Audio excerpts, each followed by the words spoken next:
This was dated May of 2013.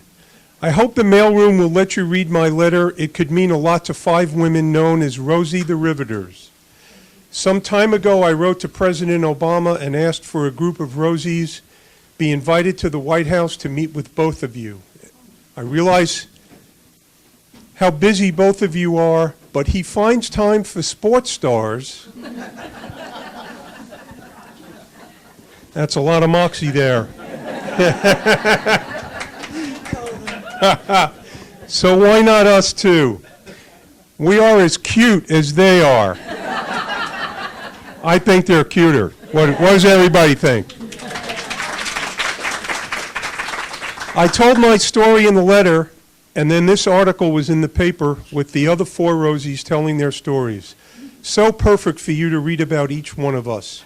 I requested that someone call and let me know if we will be invited or not. And I've heard nothing. I am now a 91-year-old great-grandmother with thoughts of how I'll be remembered down the line.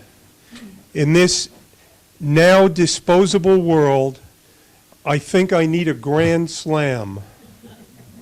I hope it will be a photo taken in the Oval Office with you and President Obama. That should generate a curiosity about who I was and what I did. It's my very great pleasure to introduce 4 American heroes, and these people are really heroes. Priscilla Elder, Phyllis Gould, Marion Wynn, and Marion Suzay, our Presidential Rosies.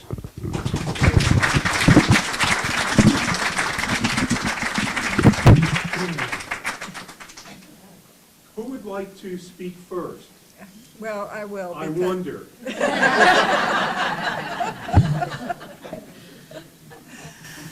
I had written so many letters to the White House and heard nothing. And I got more ridiculous as I went along. And this was to be the last letter. If I didn't get any reply, I wasn't going to write any more. So I was pretty ridiculous. Okay, somebody ask a question. Were all 4 of you original residents of Richmond, or did you come in for the war effort? I lived in Richmond before the war. And I didn't. my sister Marion came down from Oregon to take care of my little boy so I could work in the shipyards. I'm from Minnesota. And she's from Minnesota? I'm from Iowa. Iowa. Oh, wow.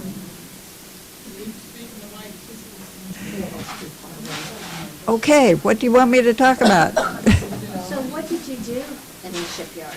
Can you tell us about what you did? What was your job? I was a welder Okay.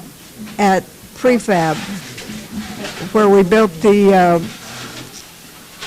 deck houses for the ships. So everything at Kaiser was prefab in one way or another. They put together sections, Just like you and Mariah Carey. which I'm not. Lean the horn. Okay, well, I guess I'll start with my story, since I was one of the very first women welders hired by Kaiser. My husband said he wanted to go to welding school and then get a job at the shipyards. And for some unknown reason, I said, me too, which of course he didn't approve of, but he went ahead with his plans and was working in the shipyards. And then some time had passed, and I decided it's about time I did something about it. And so I went to the employment office, and they assigned me 4 to 8 in the morning at Richmond High School to learn to weld. And I didn't drive at that time, so I don't know how far it was, but I walked. And when I'd been there 2 weeks, they said, "You're a welder." And go into Oakland and apply for your job. So I did that, and it was a big room with windows at the end. I guess it was different parts of the shipyards, because there were 4 different units. And they said no, they couldn't hire me because I had to belong to the Boilermakers Union. So I went there, and this big man, in my eyes, he was a giant, just sitting there, and he said, "We don't take no women or blacks." So I went home, and then I went back again, and it was the same story, and I think it was the 3rd time I made an attempt at, I was at the hiring hall and went up to the counter, and they said no, and then I started crying. And I walked back through the room, and there was a man sitting at a table, and he asked what was the matter, and I told him, and he says, "Go back up there." So I did, and they hired me. But then they couldn't send me out to the workplace because I still hadn't joined the union. But right about then, and it was July of 1942, the Boilermakers gave in and took women. So they hired 5 other women and a chaperone, and took us out to the workplace. And it was pretty overwhelming. It was noisy, it was smelly, it was just like seething activity, and it was great. And they assigned us to each to a different ship fitter, and we tacked little pieces of metal onto a sheet of metal so the crane could lift it up. And why they would trust that heavy piece of metal to, somebody that hadn't actually done it before, but that's what they did. And then later I was assigned to a crew, and of course it was all men, and at the beginning of the shift, he would point out places that needed welding, and he would point to the guys to do it, and then that didn't appeal to me either. I thought, I know as much as they do, so one morning, just in lockstep behind him, every time he pointed his finger, I said, "I can do it." And that didn't last long, because he just said, "Do it." And so then I was a welder. And it was a pretty exciting experience. And it wasn't just that you ran a bead with the welding rod, it was the machine that you were hooked up to. You had to learn to adjust that just right. If it was too hot, the weld was undercut. And so you had to do a lot of thinking along with the physical work. And then there was always the challenge when you hooked up to that machine, and then if your workplace was at a distance, there were sections of the lead line. I'd get all ready, and then nothing. So then I'd trace back, and somebody had stolen a section of the lead line. So then I'd go steal it from somebody else.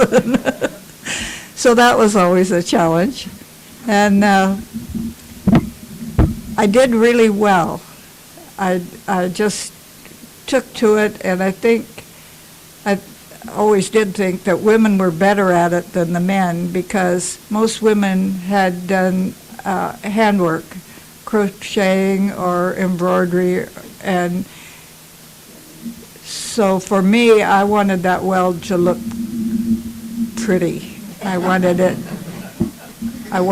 good, and I wanted it pretty. The guys would weld it, and they didn't care what it looked like.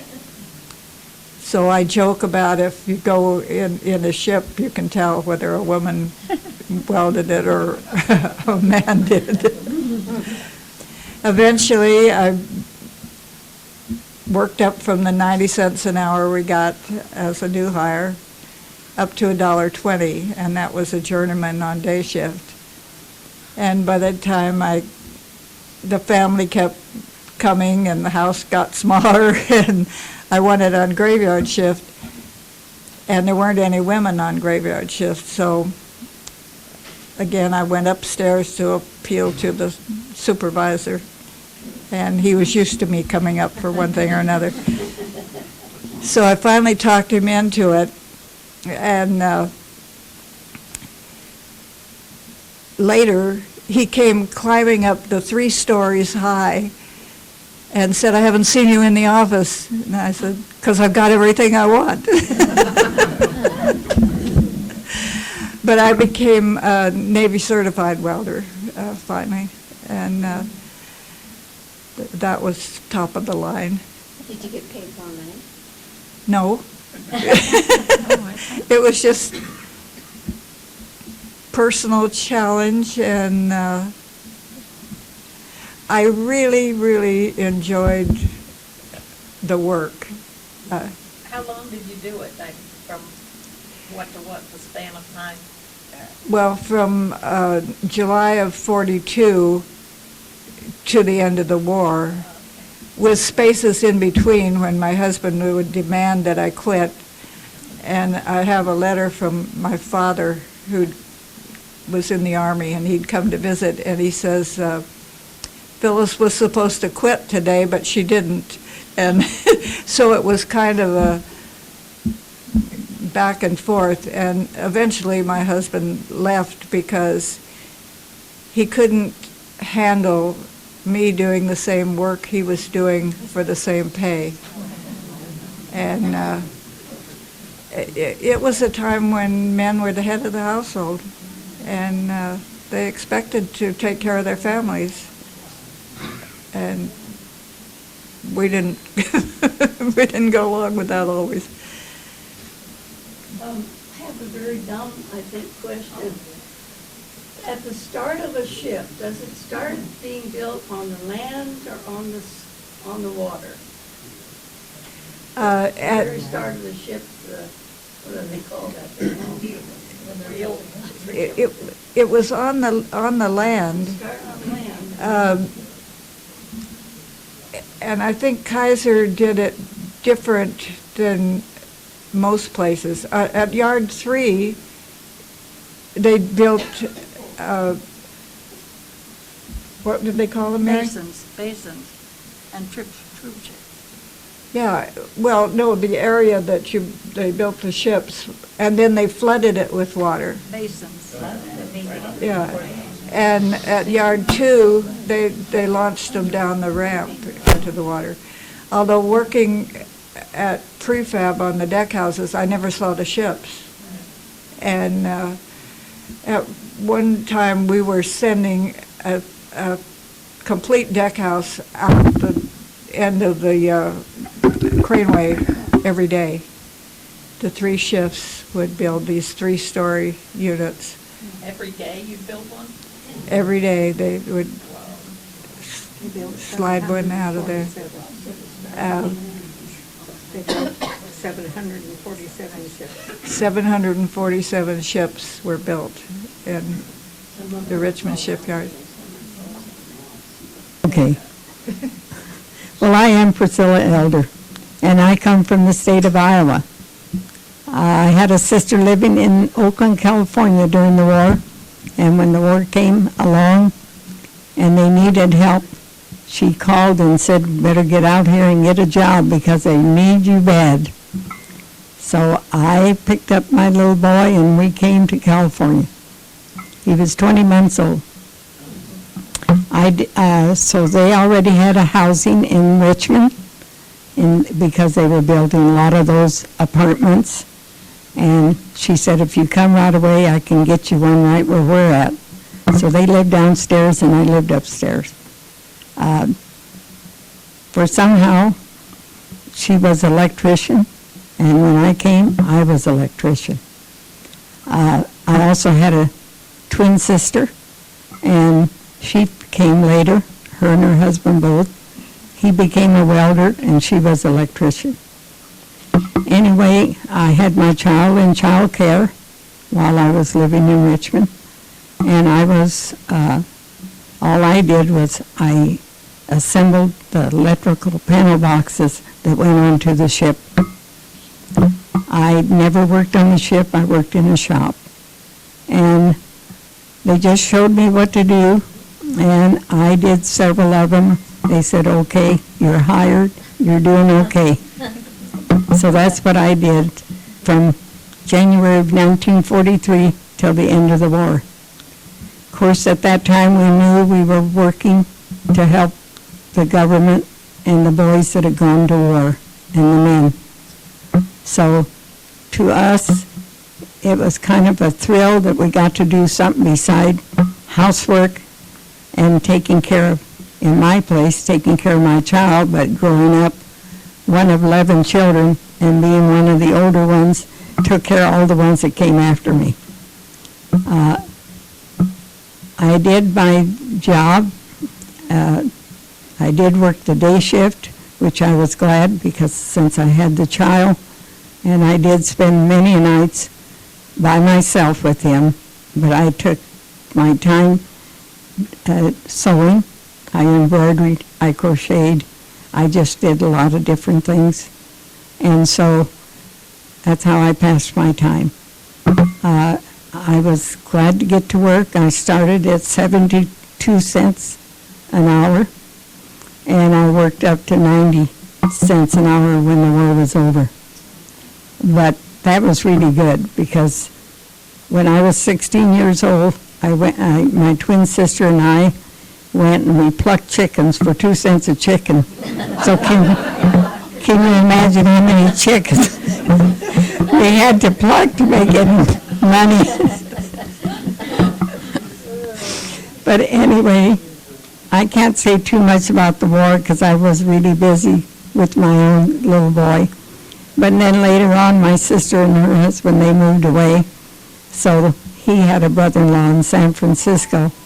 And so he said, you can move in with us. He said, that way you won't be alone. So I did move to San Francisco. And I lived at 1058 Fell Street. So that was about 4.5 blocks from Golden Gate Park. So every Sunday, I spent my Sundays with my little boy at Golden Gate Park.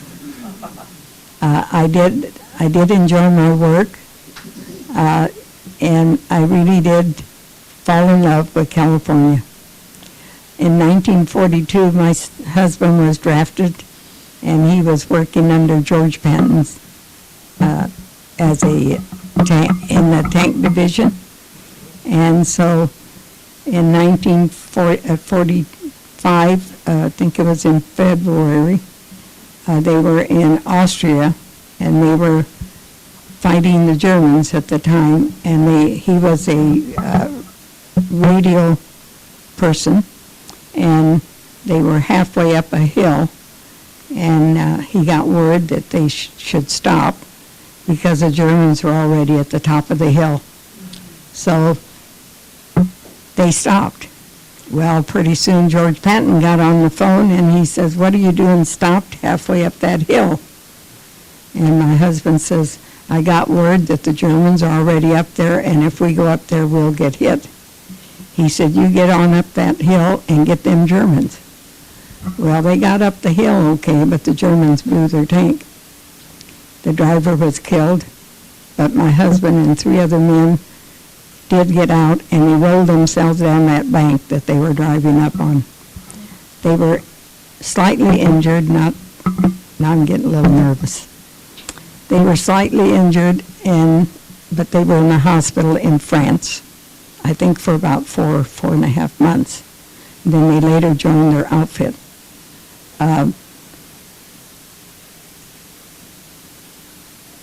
All I can say is I imagine all the men that seen service it had to do something to them. Later on, my husband did have a stroke, and all this came back to him. Anyway, he did pass away 3 years ago. I got ahead of my story, but later on, after the war, I kept saying to him, I want to move to California. And he just couldn't figure out why I wanted to come to California. And I said, well, Richmond was one of the most beautiful little cities I ever seen. And I said, I'd like to move back there. Well, he just didn't want to make that move. But in 1955, I said to him, well, now, I'm not going to ask you anymore. I want to move to California. Now, if you don't want to move, me and the little kids going on our own. And he said, well, I hate to quit my job. I don't know if I'll get a job. I said, oh, you'll get one in California because they've got a lot of opportunities over there. So I said, you got 2 weeks. And I said, I'm not going to say any more. So pretty soon, I guess the more he thought about it, he knew I was serious. So he told his boss that he was going to be moving. So they gave him a nice letter telling he was a good worker and everything. So anyway, we did come in 1955. I've been here ever since, but I live in Panola, California.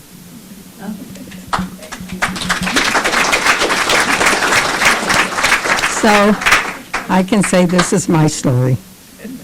Thank you. Did you guys all know each other? No, in fact, 3 of us worked at Yard 3, but we didn't know each other until we'd been starting to volunteer at the park. Did you make a lot of friends when you were? I never did because I had a little child and I kept pretty much to myself. After the war, were you sort of, Well, after, because I understand that you were sort of cast out? You were not needed anymore with the party? well, we didn't know. We didn't think anything of that because we were helping Uncle Sam to do our work and help the boys that had gone to war. And I feel World War II opened the doors for us women and gave us a chance to show that we can do anything. And I think we did.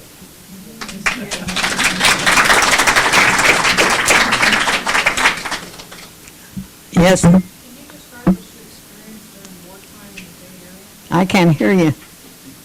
For our younger generation here, can you explain what you ladies went through during a time of war? This country being at war in the Bay Area, what you guys experienced? Well, you know, we were, at the time, a lot of us were busy working, and some had families and some didn't. But as far as I could see, everybody got along. Now, I know there are a lot of rumors of different things of that. We never had any trouble with the men.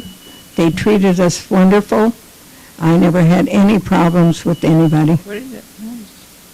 Yes? What year did they start hiring people of color? I really don't know that. I can't tell you that, but when I came to work there, there was quite a few colored people working. And I had no trouble with any of them myself. How many ladies worked all together in the shipyards? We heard around 66,000 women. Yeah. How many? How many? 66,000 women worked during the war. Not in our shipyard, though. How many shipyard yes? I wouldn't know. I wouldn't know how many. Approximately 100,000, 2,000? 1/3 of the workforce. Wow. Hey, I want to switch gears. I had the most incredible day yesterday, meeting a real-life Rosie the Riveter, 92-year-old Phyllis Gould. She wanted to ensure future generations remember the contributions of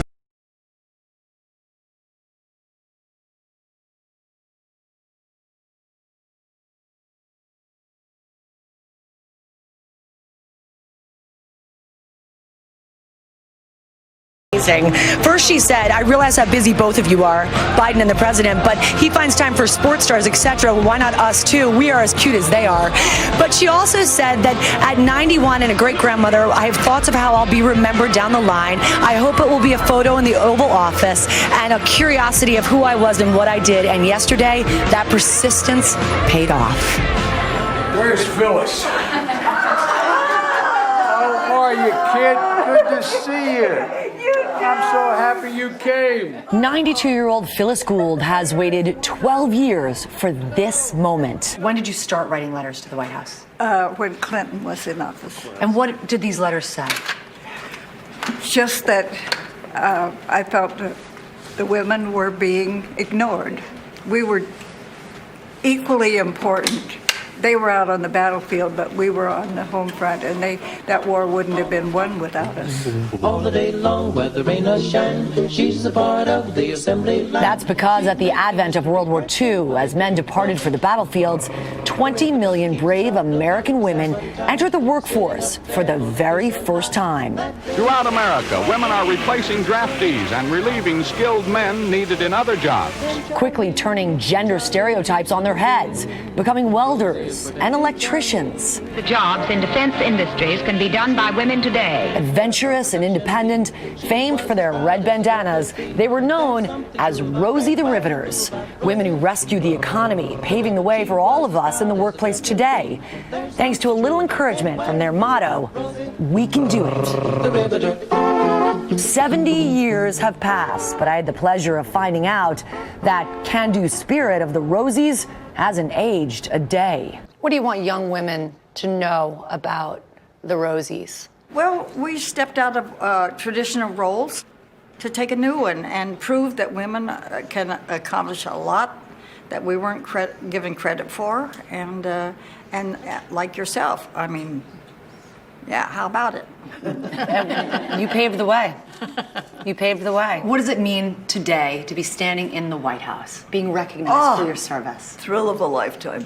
You read about it, you see it on TV, and here you are. You're in heaven. After a dozen years of writing to the White House, Phyllis's devotion to the Rosies' legacy was finally rewarded. Truthfully, I always thought I would just drift through my life invisible to anybody. And I thought, we're not going to be here that much longer. And we need to get this out because nobody else can do it for us. Her latest letter came with a memorable P.S. Quote, I'll look forward to a big Biden hug. Vice President Biden took notice and set out to honor Phyllis and all of these unsung heroes by inviting her and 5 of her fellow Rosies, who had all worked at Kaiser Shipyards in Richmond, California, to spend a week in Washington, D.C. You deserved this visit a long, long time ago. A long time ago. You're the only one that had the nerve to have us here. In Phyllis's letter, she said, P.S., I better get a Biden hug. You weren't going to are you kidding me? deny her that, I hope. Deny her that. I'm the one that wanted the hug. I'm the one that needs the hug. Are you kidding me? Why was it so important to you that we recognize the Rosies? This is the start of the real women's liberation movement. Because seeing these women working in a factory doing anything any man could do, it began to change everything. What fundamentally changed the war was our ability to generate more aircraft and landing craft and all this equipment. And we needed them badly, and they just stepped up. The Rosies were surprised by a very special guest. Come on, ladies, stand up here. And I want a hug. Oh, absolutely. Thank you. I saw you sneak a kiss on the lips with the president. I did. That's a Rosie for you. I hope Michelle forgives me for it. Mrs. Obama, Yes, I'm sure she would understand. Yes. But fun aside, the president shares a unique bond with these women. For you, this is personal. To have these ladies here who all remind me of my grandmother. Good. To be able to say thank you to them, and in that way, also be saying thank you to my grandma. And my grandmother worked on a bomber assembly line. Yes. While my grandfather was off in Patton's Army. So I'm very, very proud to be here. Do you feel honored now? Yes, I do. Mission accomplished. Mission accomplished. My descendants will know I was somebody. Somebody pretty great. Yeah. Thank you for your service. Thank you for everything you've done for women.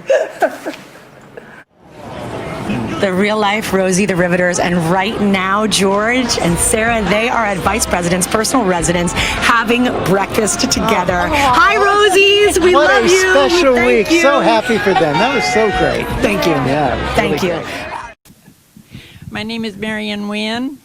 I came out here in 1944 from Minnesota.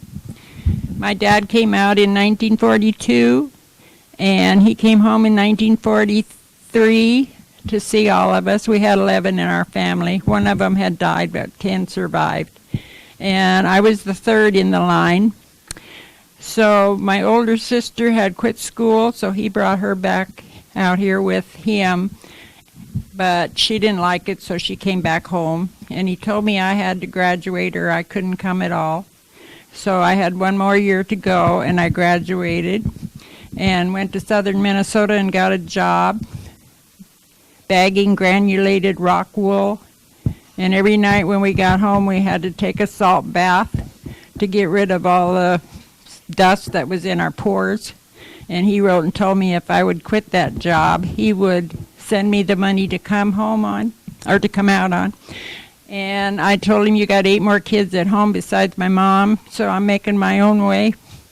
So for 52 cents an hour, it took me 2 months to make enough money. And I went back home and had my 18th birthday with my mom and the 8 kids that are still at home. And the next week I came out here and lived with my dad, and he took me to the hiring hall, and I got a job as a pipe welder. And I went to school for 2 weeks and learned to weld. And when I passed my test, my dad took my test material home with him to show his welder how well I did. And we had a little area off from Canal Boulevard in Yard 3 that along the road there's cutouts in the hill, and we had a building built into the cutout, and they would bring all the pipes out there. It didn't have a front in the building, and we'd sit out there and do all the welding. And when we got them together, my boss would call the ship and say, come and get these and bring us some more. So I was out there for 11 months, and I have a picture over there of my crew and my boss. And I met my husband. He had just transferred from New York to Treasure Island. He was in the Navy, and his parents were the managers of the trailer park where my dad lived. So every time he came home, all of us kids, we call it, would gather in the parking lot and get acquainted. So we went together for about 5 months and got married, and we were married 60 years when he passed away 9 years ago. And I didn't work on the ship. I worked out on the West Storage, they called it, and I made $1 an hour for the week. And then I worked every Saturday and Sunday I could. I got time and a half on Saturday and double time on Sunday. And when I worked on the ship, I tacked the handrails because I wasn't qualified to do the welding. And then the crew would come in on Monday and do the welding. And what else? My dad went home. He had hurt his back, and he couldn't work anymore, so he went home in March of '45. And the war was over in August. And my husband was in the hospital in Oak Knoll, so he didn't get discharged until October. And in the meantime, I went to the cannery that's about 2 blocks from where we have the visitor center now, and I got hired. I had worked there. I had worked in a cannery in Minnesota when I was 16, so I had the experience, and they hired me right away. Any questions? When did Kaiser develop the health plan / hospital? It was already going when I got here, so probably right away. And they had the child care center right away. Question? This is for all of you. Where were you on D-Day? Not D-Day. On D-Day, On Pearl Harbor. the end of the Pearl Harbor. I was home. Then when I went to school, I think I was about in the junior high school, and we had a meeting right away, and the principal explained everything and what it was going to be like. And one by one, the boys would leave and go to war.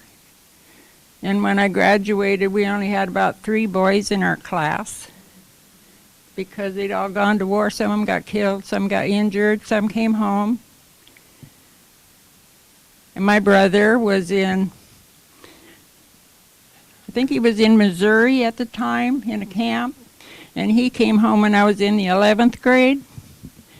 And it was at the time of my junior prom, so I took him to my prom with me. And he went back to camp, and they sent him to France, and he got killed, and he's buried in Normandy. And that was the last time I'd seen him, when he came to the prom. And of the 11 kids we had, there's only my baby sister and I left. So we're doing something right. Any more questions? How did you feel at D-Day? When the war was over? I couldn't wait to get home. I was working at the cannery, and they shut everything down, and we all went home, and the horns were all blowing, and the people were laughing and shouting, and I couldn't wait to get home. We had to stand in line to get the telephone. I couldn't wait to call my husband and tell him that the war was over. He was in the hospital, so he knew it before I did. Was that D-Day or BJ Day? I don't know, it was the end of the war. What was it, D-Day? I don't know.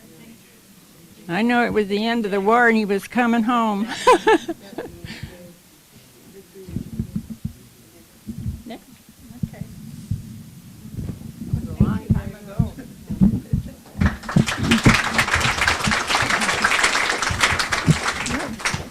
Hello, my name is Marion Suzay.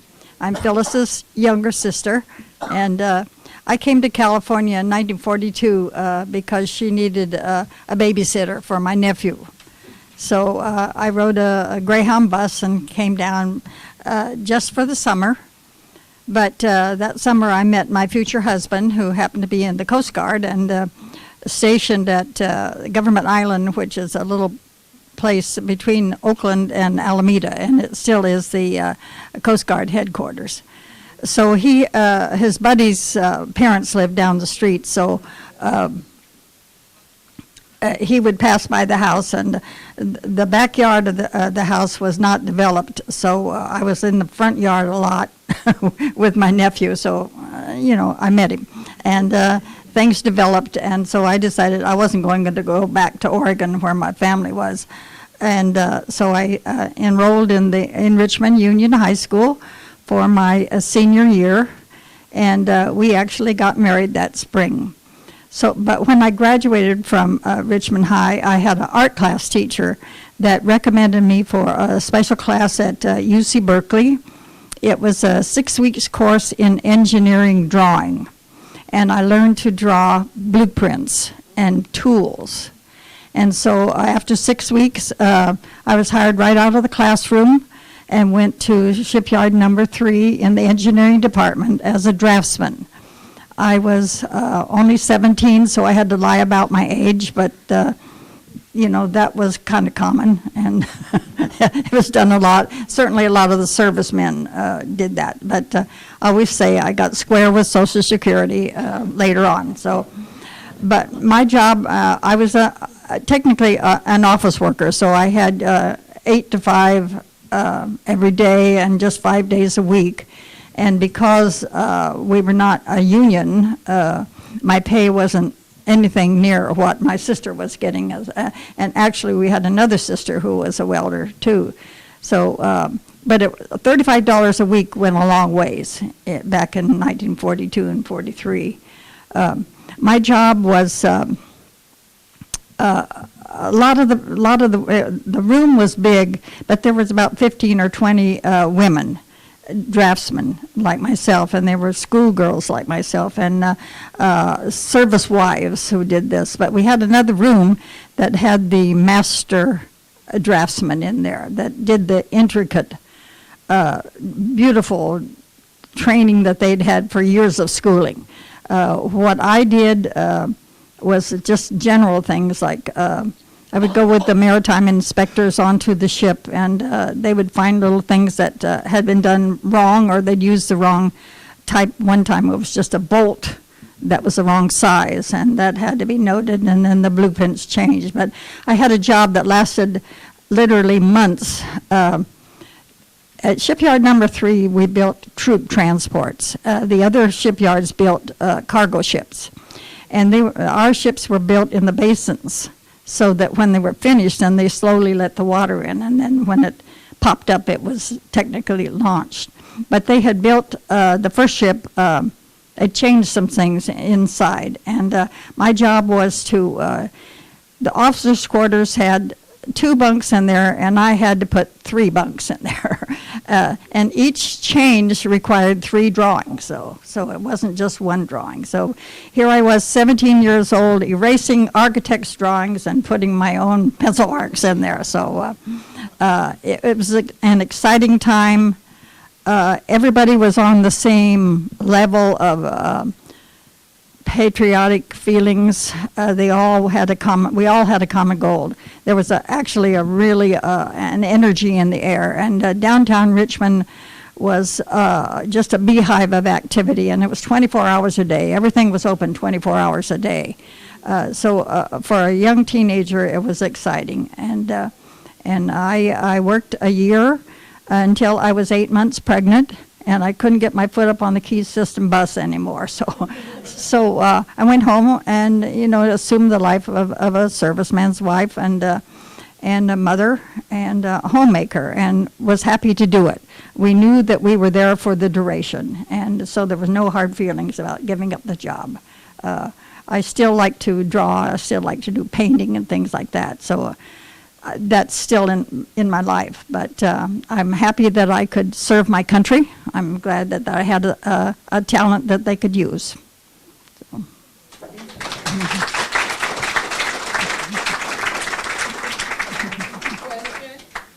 did the babysitting after you went to work? No, you were babysitting for your sister?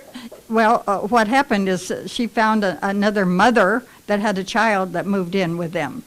But that house was a active place. I mean, relatives from both sides of the family were coming down there for jobs, so those beds were, warm. That's why she went on graveyard. Thank you. My mother lived through this period. She wasn't a Rosie the Riveter, but she said she remembers. I asked her one time, what was her favorite time of her life? And she said during the war. And it's exactly what you said, because she said there was a camaraderie, there was a purpose, people got along, and you just felt like there was an energy, and you had a purpose. And she said it was very, very rewarding. Yes, and it was. It was a mutual feeling. Everybody was on the same level. Mm-hmm. Yeah. Any more questions? I would love to hear a little bit more about your whole Washington, D.C. experience. Well, I'll tell you honestly, we're still in awe, and we still don't know what we did in what sequence. Because we know we went from the Good Morning America to the Vice President's office, and then we went to, we were just treated royally, and I never saw so many smiles, so many smiling faces all the time. And we each had a helper, and I had my daughter, Julie, as my helper, because I knew she worked out at 24-Hour Fitness, and she could push that wheelchair. So we did have to use wheelchairs now and then. The Pentagon is pretty big, and so is the Capitol building, because it isn't just one building, it's 3. And there were lots of instances where the wheelchair was handy. So, but we're still on a high from that. Where's the fifth lady? The one who kissed the president, she's now in rehab with a broken leg. Was she running from the shelter? And it wasn't from dancing either. It just happened last week.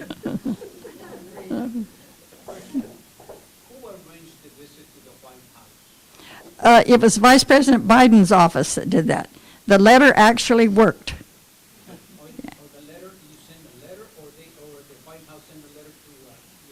No, my sister wrote the letter, and they answered it, and the Vice President called her on the telephone and invited us. So it was, yeah. When you called him on the phone, he said, who?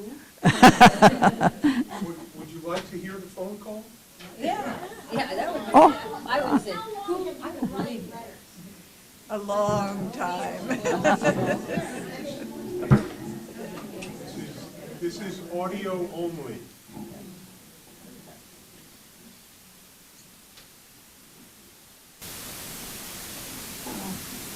I just want to tell you about a call I just made to a woman named Phyllis Gould. She's 91 years old. She wrote me a letter. She is one of the 6 original Rosie the Riveters. And she sent me a letter saying that she would love to be able to come to meet me at the White House. She said, that's the last biggie on my to-do list before I die. And based on talking to her, she's got a lot of life left in her. What a remarkable, remarkable generation of women. Phyllis, this is Joe Biden, Vice President Biden. Well, how do you do? I'd like to invite you and the, as you said, the other women, the 5 other, known as Rosie the Riveters. I'd love to have you come to Washington. I know you worked. You were hired at Kaiser Shipyard, Richmond, California, as one of the first 6 women welders. That's pretty impressive, kid. Well, I believe you. I love you, and I'm anxious. I tell you what I'm looking for. You said you're looking for a big Biden hug. I'm looking for the return hug. Well, that'd be wonderful. I want to tell you a story.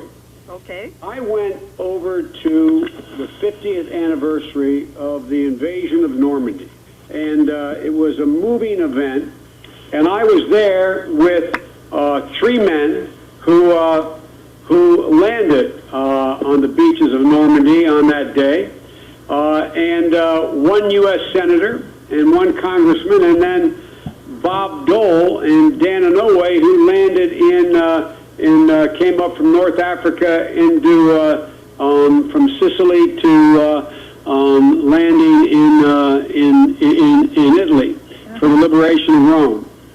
And after the ceremony, which was one of the most moving things I've ever attended, because I was only 2 years old at the time, but heard from my dad and my uncle, who was in the Battle of the Bulge, and others about Normandy. And afterwards, my wife, Jill, and I, whose dad was a Navy veteran and her grandpop was in the war as well, we went up to the cemetery, the American cemetery. It's above the beach in Normandy. And it was a beautiful day, and it was extremely quiet. And we were walking, looking at the uniform headstones as we were walking row after row, and there was one, I don't know why it caught my eye, but there was one family name that there were 3 in a row. It turned out a father and 2 sons, all who lost their lives on D-Day, and it was emotional, and I was knelt down just contemplating it, and all of a sudden I heard behind me a gentleman go, "Attention!" And I turned around, and there was this fella in a wheelchair who landed in Normandy on D-Day, being pushed through the cemetery by his 3 sons. And they were big boys. They looked like Hoss Cartwright and his family. They were big boys. and his wife was with him. And I got up off my knees and I turned around and walked about 10 paces to greet him, saluted him, and I said, "Sir, we owe you so much. My generation owes you our freedom." And he put his hand on his shoulder because his wife had her hand on his shoulders and patted his wife's shoulder and he said, "No, Senator, it's my wife you owe. My wife you owe." And he went on to say, "My wife worked building landing craft as an employee." He said, "My wife and the wives who stayed home." And then he said, "Rosie the Riveters, they enabled us to win this war." It was one of the most moving and impressionable occurrences in my entire political life. And so I just want you to know that even on the 50th anniversary of the landing on Normandy Beach, you had a staff sergeant retired who was wounded when he landed, giving credit to the people who deserve the credit, you and all the women who did what you did. So it would be my great honor to meet you, but I expect a real hug. You get it. As my grandpa would say, keep the faith. Oh, yeah. And as my grandma would say, no, Joey, spread it. Spread it. Okay? Okay. I love you. I look forward to meeting you. Oh, I am so happy. All right. Bye-bye. Bye. Thanks for listening.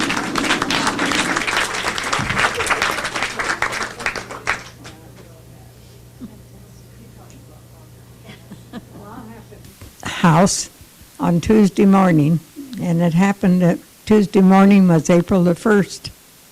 So when he seen us, we had breakfast with him. He said, "You know, I've got to tell you something.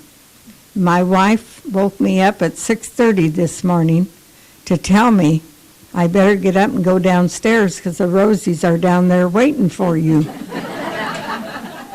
And so he got up and got dressed, went downstairs. He didn't see any Rosies. She says, "April Fool." But we really had a wonderful time with him. He talked to us just like we were family, but everybody treated us wonderful there.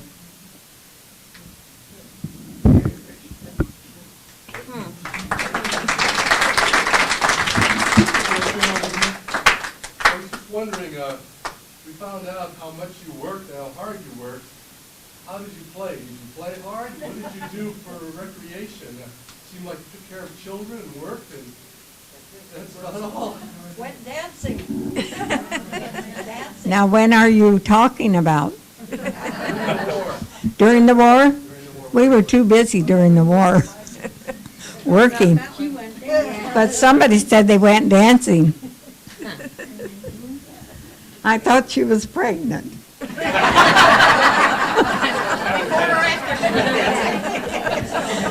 Maybe it happened before. How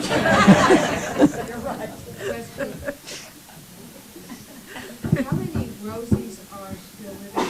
We have no idea. We don't really know. Each year we've had a gathering at the Craneway called the Festival. Yes. Where the Rosies may come to.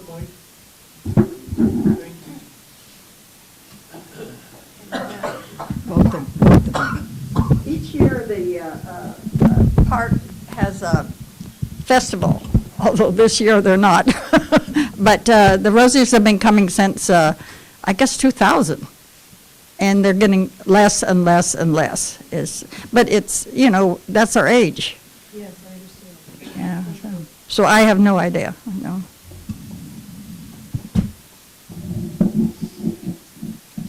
I was wondering, what are all these medals you're wearing?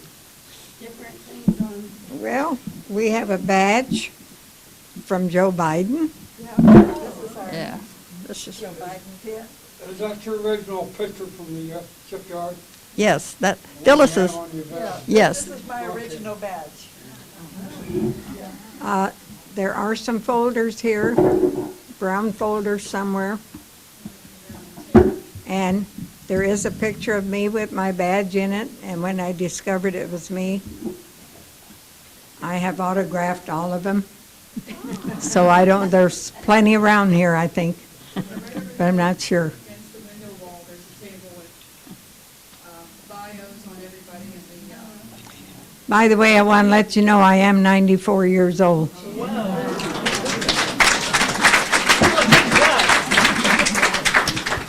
I'm going to be 93 next month.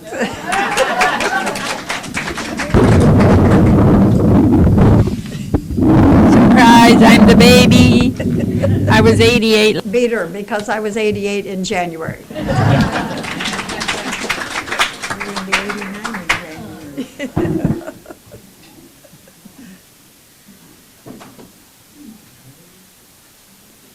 Come on, you gals, you guys did something for recreation. During the war. I went with my husband mostly to the movies. I was too young to drink, so we couldn't go to the bar. But we'd go bowling or go to the movies or just hang out with the rest of the kids in the parking lot. And the movies, we got to see two.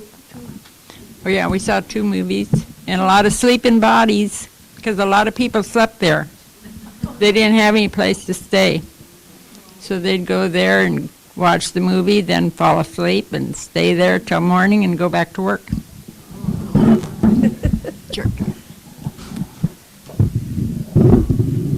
Yeah, I like to go to the movies because, and watch the newsreel, because that was the only information really we had about the war. Everything was censored, and there wasn't all the communication that everybody takes for granted now. I guess we had newspapers. I don't remember if I took one, but yeah, it was mostly the newsreel that I looked forward to seeing. Remember movie tone? Uh-huh. Where did the term Rosies come from? I c-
You to our next program, Friday, November 5th, where we will be discussing the maritime history of Contra Costa County. For all of you to get Pinot TV, you'll be able to see what the museum is like. About 3 weeks ago, I went down and filmed it with one of the men down there. He did an excellent job explaining everything that was going on in the museum.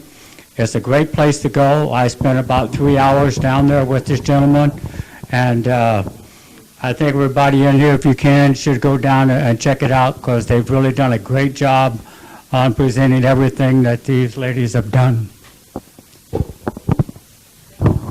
Okay, thank you all for coming.